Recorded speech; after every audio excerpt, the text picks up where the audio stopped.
There are moments in a life that don't announce themselves. They don't arrive with fanfare or warning. They slip in through a side door, quiet as a draft, and by the time you feel them, they've already changed everything. Grace Chen would come to understand this later, much later, when she had the distance and the stillness to look back and trace the whole impossible thread from the beginning. But on that Tuesday night in November, standing in the narrow hallway of her apartment with a phone in one hand and a fatting plate of rice in the other, she had no idea that what was happening was anything more than an inconvenience. She was 34 years old. She had a bachelor's degree in communications she'd never properly used, 6 years of experience in a marketing job that had been eliminated in a round of corporate restructuring 4 months earlier, and a checking account balance that read $11.43. She had applied for 62 jobs in those 4 months. She had received 7 interviews, 3 second-round callbacks, and 0 offers.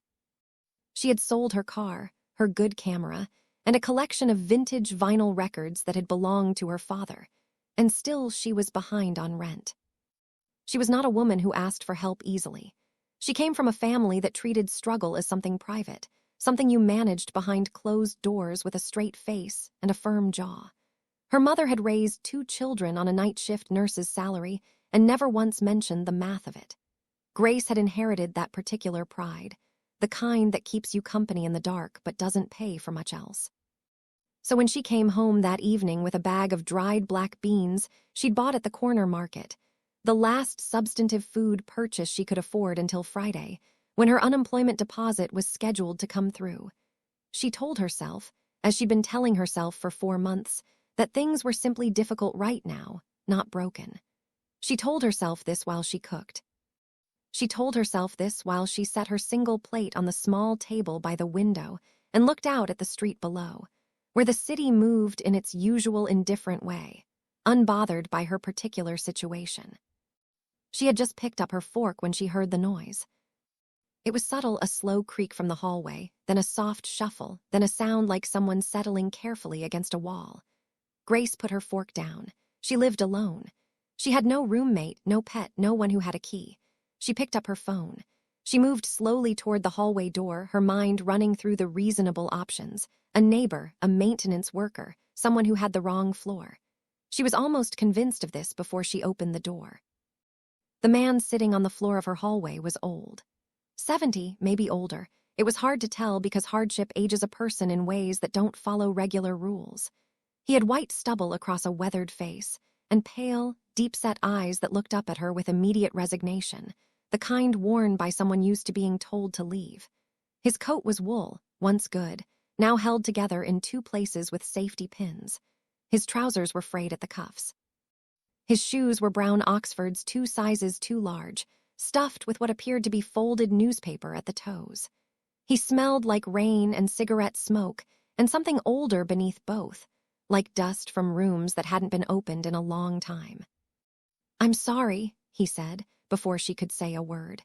His voice was gravel and precision in equal measure, the voice of someone who had once spoken with authority and still couldn't fully let it go. "The door downstairs was open. I only needed somewhere dry for a few minutes. I'll go." He began to push himself upright, one hand braced against the wall, the other pressed to his knee. It was slow. It was clearly painful. He didn't complain about it, which somehow made it worse. "Wait," she said. He stopped.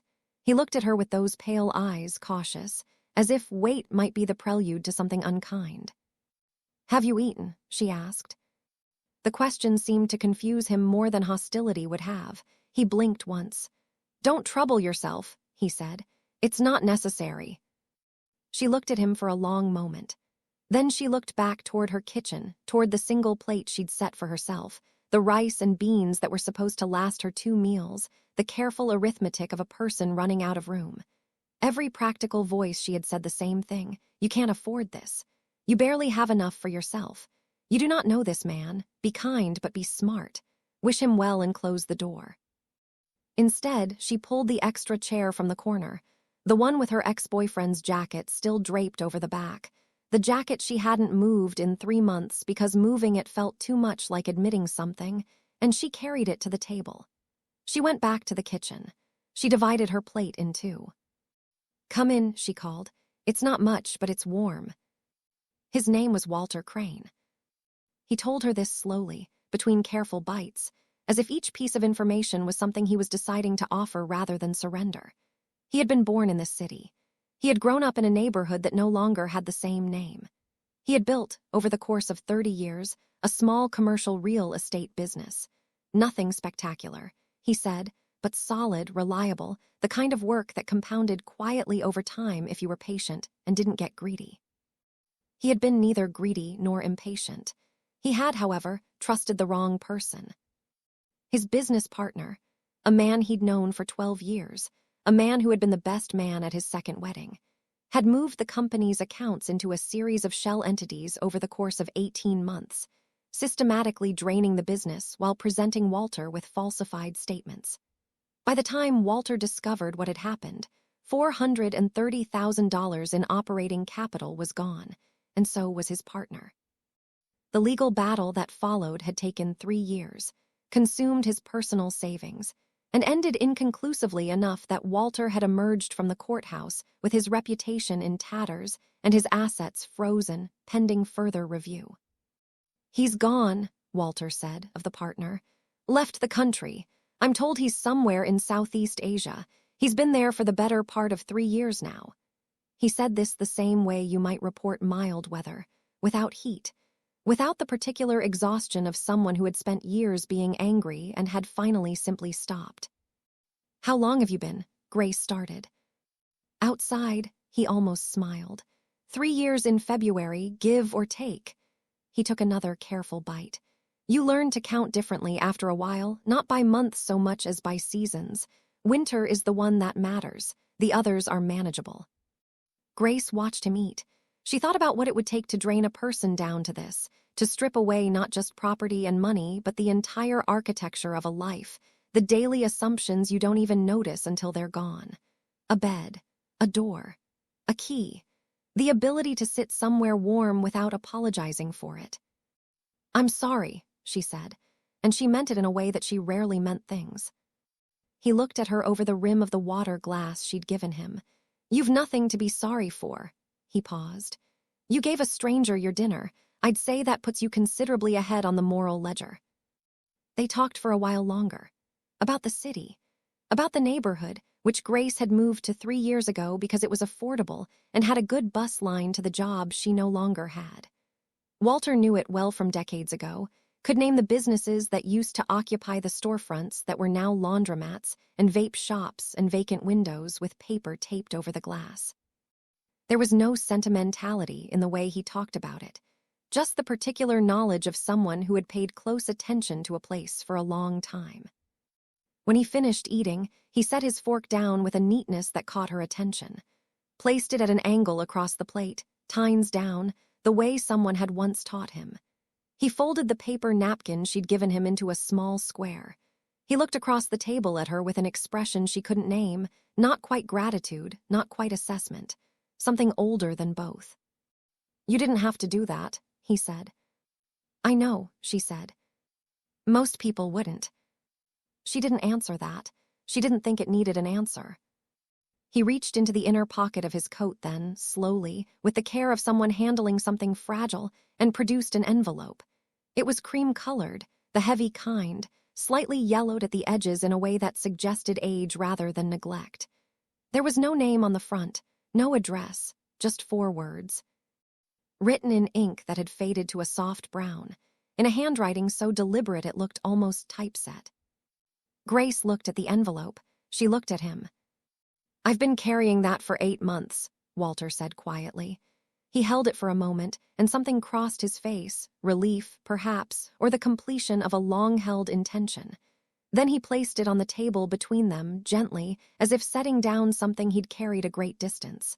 "I think it belongs to you." Grace didn't reach for it immediately.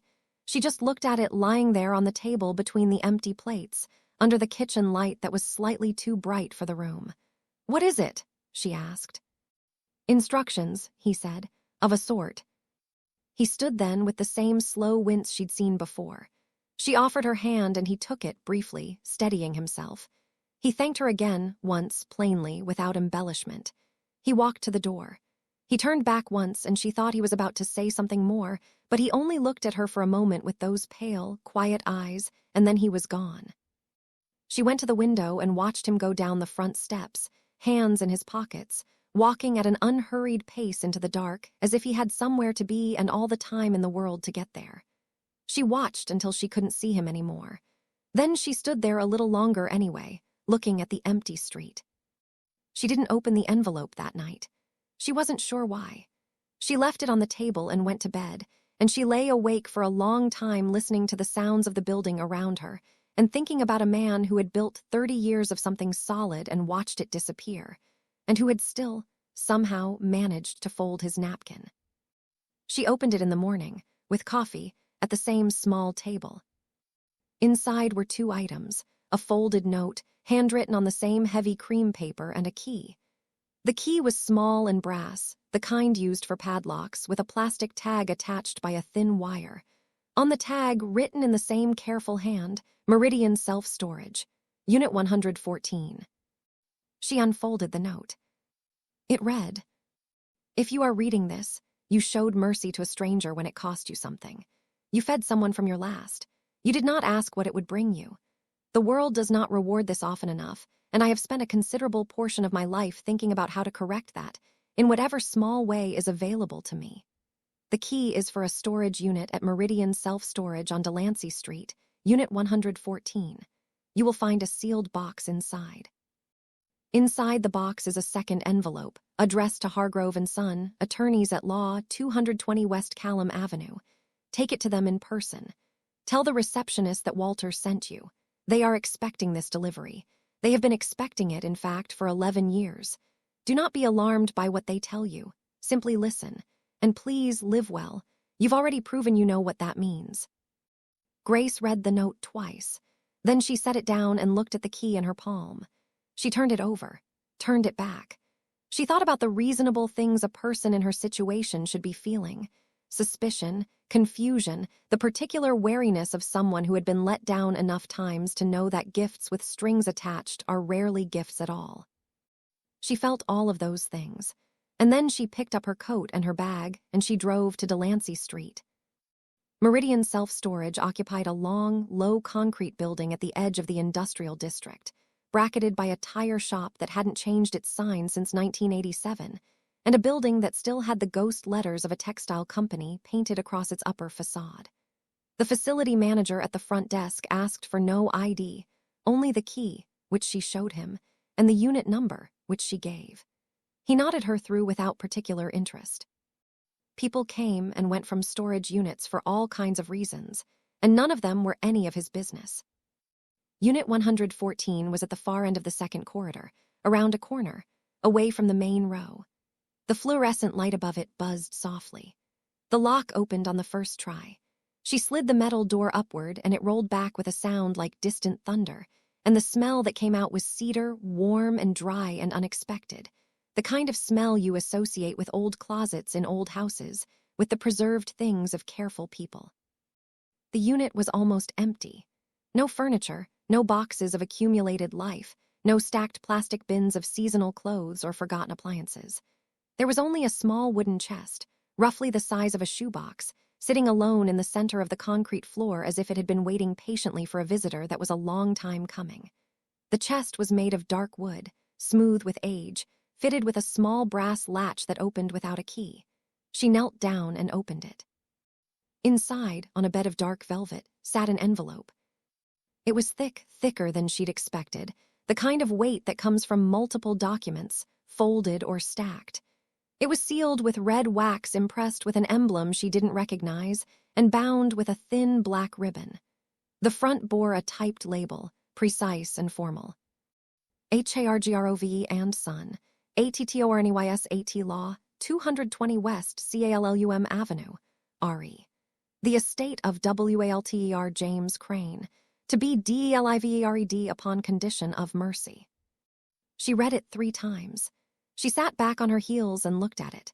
She thought about the words condition of mercy, and she thought about the envelope she'd opened at her kitchen table, and she thought about Walter walking away down the street into the dark, unhurried, like a man who had done the thing he came to do. She closed the chest. She tucked the envelope into her bag. She drove to West Callum Avenue.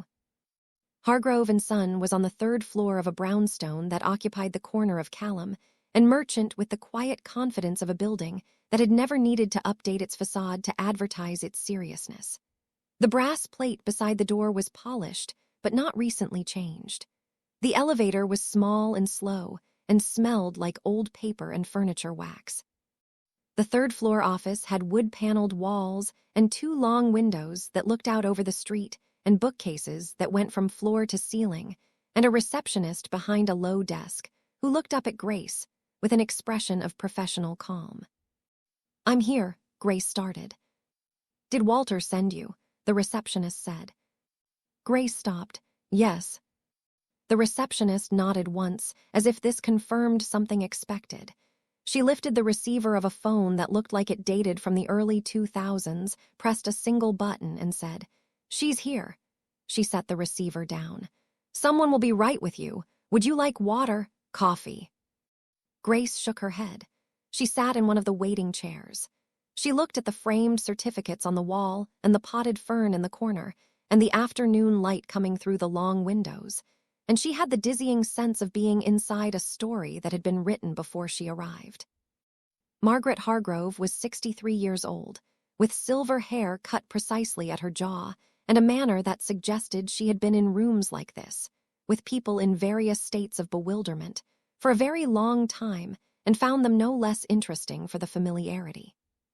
She was the founding partner's daughter, the son in the firm name having been, she explained with a dry smile as she shook Grace's hand, her father's optimistic assumption about the future, which she had chosen to keep as a reminder that confident people are frequently wrong about the details, even when they're right about the spirit.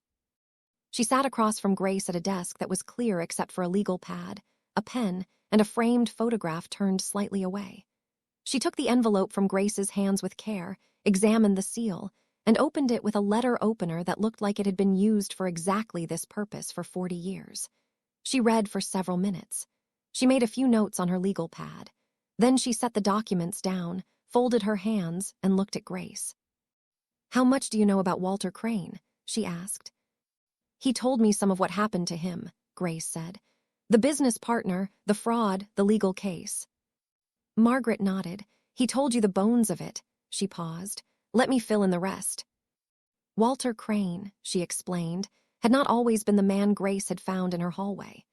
In the 20 years before his partner's betrayal, he had been a careful and methodical builder of real property in the city, not flashy, not leveraged beyond reason, but steady.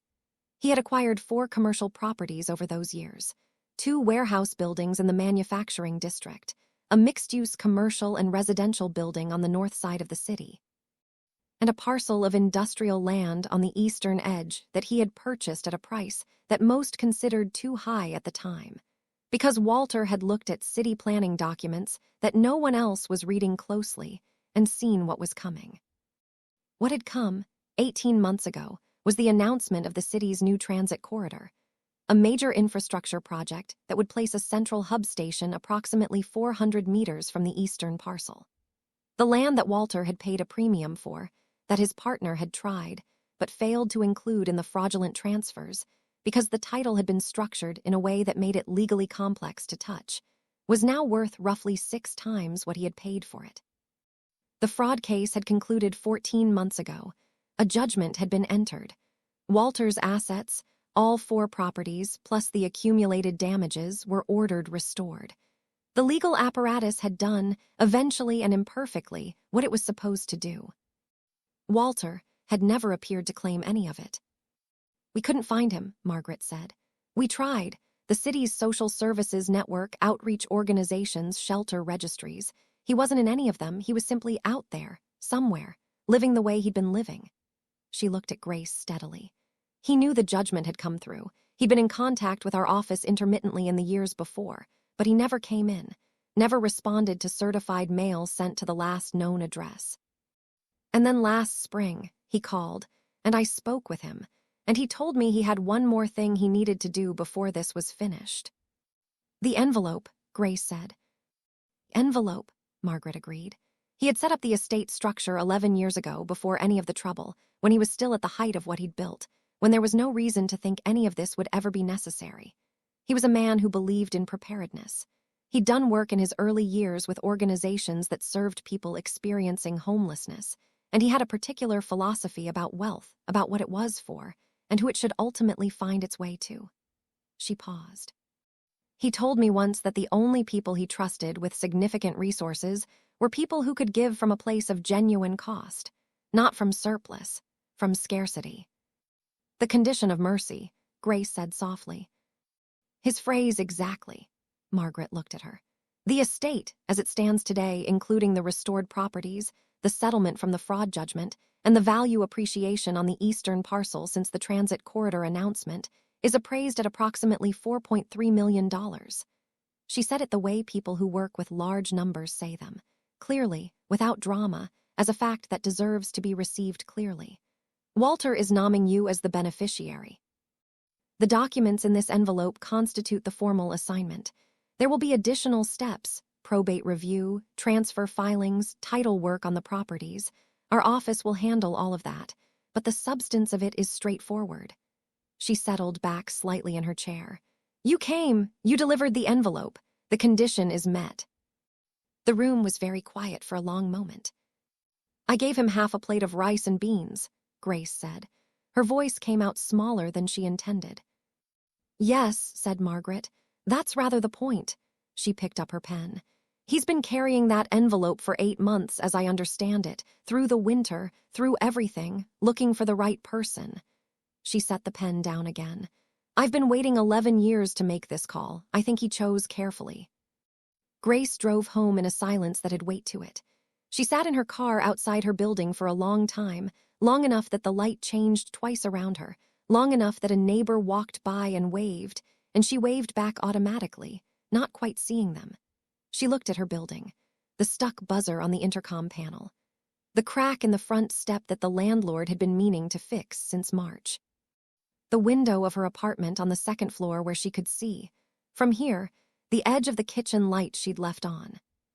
She thought about her father's vinyl records, which she had sold for $60 to a shop on the east side, and which she still missed in the small way you miss things that connected you to someone. She thought about the 62 job applications and the silence that had answered most of them. She thought about $11.43, and the particular kind of exhaustion that comes not from working hard, but from the constant effort of holding yourself together while the arithmetic gets smaller and smaller. And she thought about Walter Crane, walking away down her street into the November dark with his hands in the pockets of his pinned coat and his 2 sizes too big shoes, walking like a man who had found the mailbox for his letter at last. She never found him. She looked genuinely, persistently, for longer than most people would have. She posted inquiries through the city's outreach network. She contacted the shelter organizations Margaret's office had already tried. She walked the blocks around her building on weekend mornings, the transit shelter, the library steps, the park with the broken fountain where she'd heard from a neighbor that people sometimes gathered. She described him carefully to outreach workers and social services staff, and kind-faced volunteers at soup kitchens who nodded with recognition at her description, but had nothing specific to offer.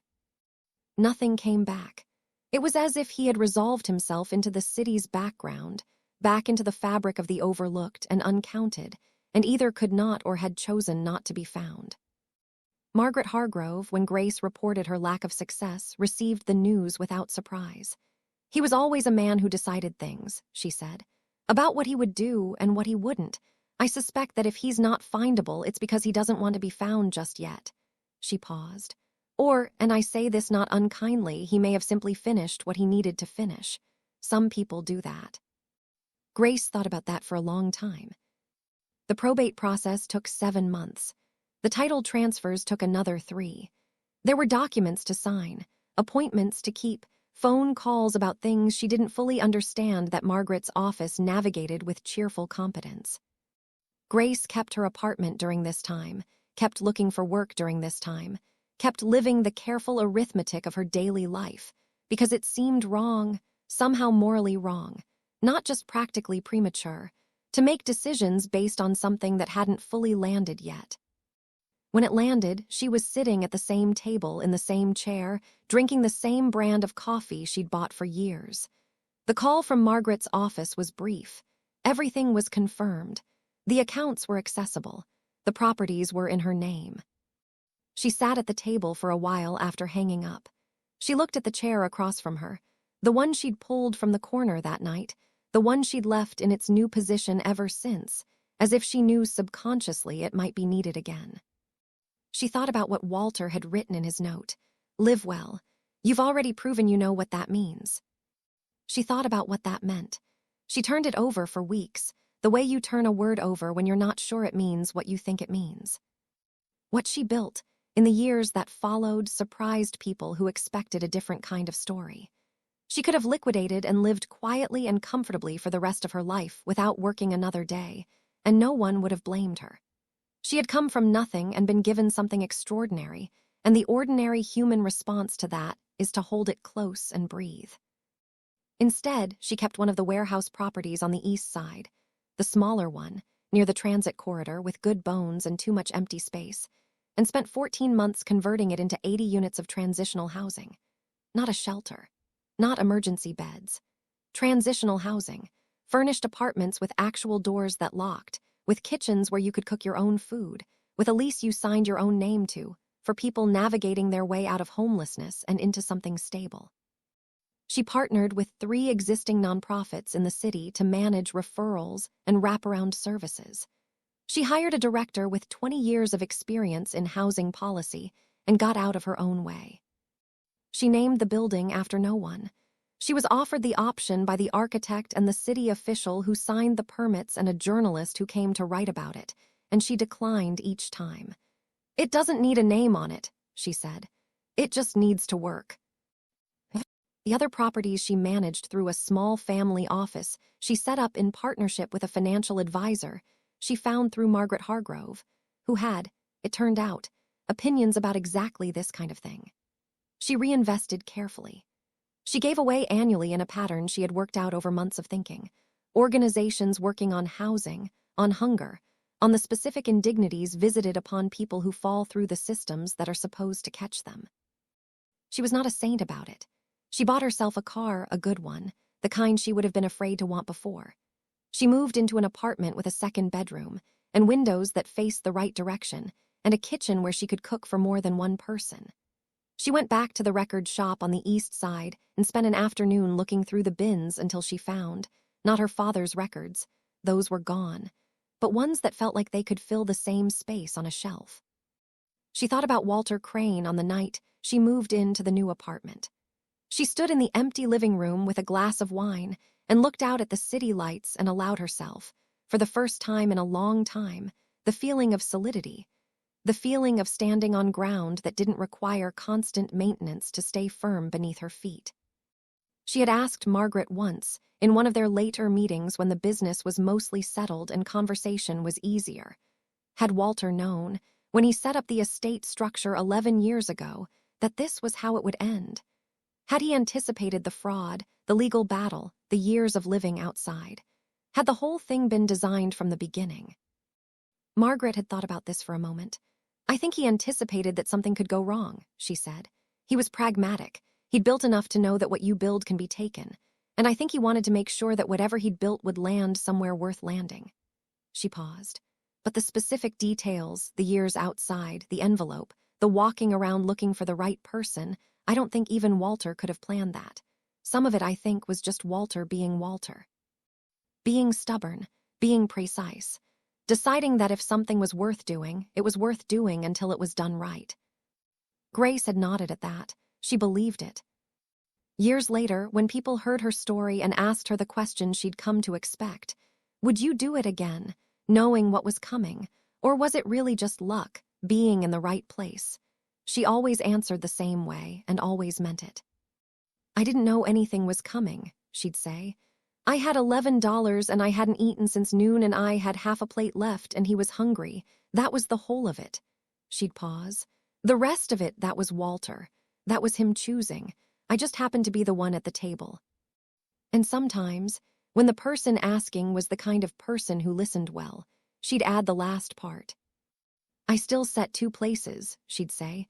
When I cook, even when it's just me, old habit, I guess.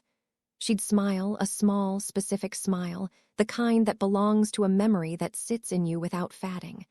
Turns out there's always room for one more.